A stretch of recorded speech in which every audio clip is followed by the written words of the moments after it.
मुरादाबाद के कटघर थाना क्षेत्र में एक महिला शहनाज ने पुलिस उप निरीक्षक दीपक चौहान पर गंभीर आरोप लगाते हुए कहा कि 14 दिसंबर 2025 को दीपक चौहान पुलिस बल के साथ उनके घर पहुंचे, बिना किसी पूर्व सूचना के मारपीट और तोड़फोड़ की और सीसीटीवी की वायरिंग काटकर डीवीआर भी ले गए। शहनाज के मुताबिक उनके पति शेर मोहम्मद को फर्जी एनकाउंटर की धमकी देकर जबरन उठा ले जाया गया और बाद में धारा 151 में चालान कर दिया गया। महिला ने खुद के साथ भी मारपीट और अभद्रता का आरोप लगाया है। साथ ही इलाज के दौरान सही मेडिकल परीक्षण न होने की बात कही। पीड़िता ने डीआईजी मुरादाबाद से निष्पक्ष जांच और दोषी पुलिसकर्मियों पर कार्रवाई की मांग की है। फिलहाल पुलिस की ओर से इस मामले में कोई आधिकारिक बयान नहीं आया है। मानव अधिकार इंडिया न्यूज से आसिम खान की रिपोर्ट। 5 बीघा जमीन से हमारे पति वीडियो बना रहे थे, वीडियो बनाने थे तो मारपीट किए दरोगा साहब ने बहुत हत्यार करा मेरे साथ, बहुत बदतमीज से मारपीट करा मुझसे। घर पे आए थे, मेमोरी मोबाइल हमारे सीने पे रखा था, मोबाइल तो बहुत गलत इससे हरकत से हमसे छीना था। दरोगा साहब ने जो दिए थे, बहुत दरोगा साहब ने बहुत मारपीट करा था, बहुत हत्यार करा था मुझसे। फिर हमारे हस्बैंड को पकड़ के ले गया था, हस्बैंड को पकड़ के लेके बहुत फिर वहाँ से ईदगाह पे लेके गया था। ईदगाह पे ले जाके उनको टर्न की धमकी दिया था। थाना में लेके गए थे, थाना में लेके जाके फिर क्या पता ये ना हुआ। अच्छा, आपने जो एक शिकायत पत्र दिया है, आप मांग रहे थे जमीन के हक इंसाफ जनता दे। माविया डॉन है, गुलाम नबी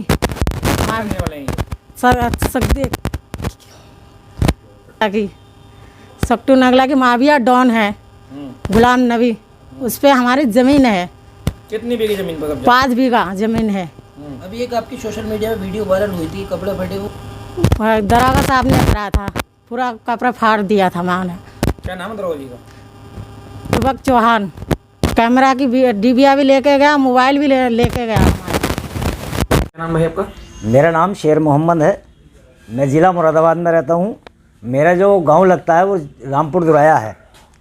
मेरा जो विभाग चला था वो गुलाम नबी से चला था, जो कि एकता बिहार में रहता है, रामपुर दुराए पे।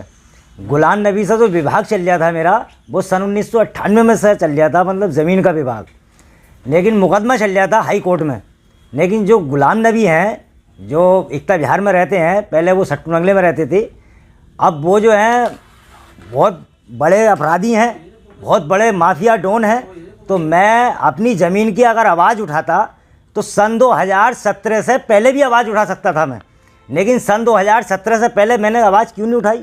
मैंने इसलिए नहीं उठाई क्योंकि मुझे जो है विश्वास ही नहीं था। मुझे मालूम था क्योंकि वो जो है कतली आदमी है, मेरा भी कत्ल करा कर कहीं ना कहीं फिकवा देता मुझे। इसलिए जो है मैंने आवाज़ नहीं उठाई, क्योंकि वो जो है सपा सरकार के जो है पूरे कार्यकर्ता और नेता हैं। तो इसलिए भाई मैंने जो है अपने दिल को जो है खामोशी से अपने दिल को बर्दाश्त करा और मैंने उनके खिलाफ़ आवाज़ नहीं उठाई। लेकिन आज जो मैंने आवाज़ उठाई है, जो गुलाम नबी हैं, उनके जो काननामे मैंने जो करे हैं, उन्होंने वो बताए हैं, तो मैंने योगी महाराज की जो सरकार है, इस सरकार के अंदर मैंने जो है दम देखा। और इस सरकार के अंदर जो मतलब अधिकारी लोग हैं, वो एक अच्छी तरकीब से काम कर रहे हैं और बहुत खुश हूँ मैं अधिकारियों से और सरकार से भी बहुत खुश हूँ।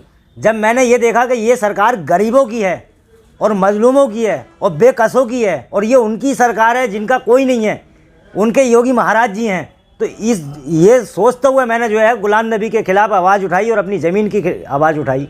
गुलाम नबी जो है वो एक बहुत बड़ा माफिया डॉन है और वो गो हत्यारा भी है, और उसके खिलाफ़ अगर कोई भी अगर आवाज़ उठाता है तो जो हमारे दीपक चौहान साहब हैं, जो मुंडे थाने के जो हैं दरोगा जी हैं, वो उनसे जो है संपर्क में है।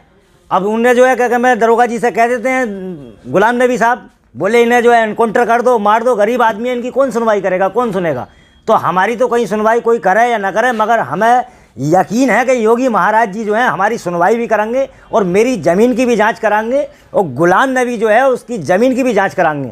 क्योंकि सन 1998 में उसके बाप पर जो ज़मीन थी वो 1.25 बीघे थी। 250-300 करोड़ रुपए की मालियत है, कहाँ से आ गई? कोई कारखाना नहीं उसका, कोई फैक्ट्री नहीं, कोई कारोबार नहीं, कुछ नहीं है उसका। बस अभी कुछ दिन पहले ये पूरा मामला सर ये है कि जो गुलाम नबी हैं, उन्होंने जो है दरोगा जी को भेजा था मेरे घर पे कि उसको उठा के लाओ और उसका जो है एनकाउंटर करो। अब मैं किसी विभाग में ही नहीं हूँ, जो मेरा जो है कि नाम नहीं किसी थाने में, कोई मैं वो नहीं, दागी नहीं, तो मेरा जो है एनकाउंटर जो है करने का क्या मतलब था। दरोगा जी को जो एनकाउंटर करने के लिए ईदगाह पे लेकर गए थे मुझे कि तेरा एनकाउंटर करूँगा। किस समय आपको घर से उठाया था? करीब 12 बजे का टाइम था, मेरे घर से उठाया। मेरी वाइफ के साथ में जो है गालियाँ गुप्तारियाँ भी दी, उन मारपीट भी हुई है। मेरी माँ के साथ भी मारपीट हुई है, गाली गुप्तारी दी है, लात मारी थी दरोगा जी ने मेरी माँ के। अच्छा 6-7 जो है पुलिस वाले थे। लेकिन एक बात और देखने वाली है कि अगर पुलिस अगर मारपीट कर रही है तब तो चलो हमें दिल को सब्र है कि पुलिस मारपीट कर रही है हमारे साथ, क्योंकि हमें ये तो सब्र है कि कानून के रखवाले हैं ये। लेकिन उनके साथ में एक गुंडा भी था, वो बदमाश है बहुत बड़ा वाला। कौन था? बदमाश भी जो है मेरी उसे पहचान नहीं हो पा रही मेरी, क्या कौन है कौन नहीं है पुलिस के साथ में, लेकिन वो बहुत बड़ा बदमाश गुंडा बताते हैं। और वो जो है दीपक चौहान साहब के साथ चलता है। वो जहाँ दीपक चौहान साहब दबीस मारने जाते हैं उस गुंडे को लेके जाते हैं। वो दीपक चौहान साहब जो है हमें जो है गिरफ्तार करते हैं, हमें गरीबों को पकड़ते हैं। उस अधिकारियों से शिकायत की इस बारे में आपने? मैंने अधिकारी साहब से शिकायत करी थी, मैंने डीआईजी साहब से भी शिकायत करी है, मैंने डीएम साहब से भी शिकायत करी है मैंने इस बात की। उन्होंने बोला है कि जांच करवाएंगे हम, जो ईमानदारी है वो जांच ईमानदारी के साथ होगी।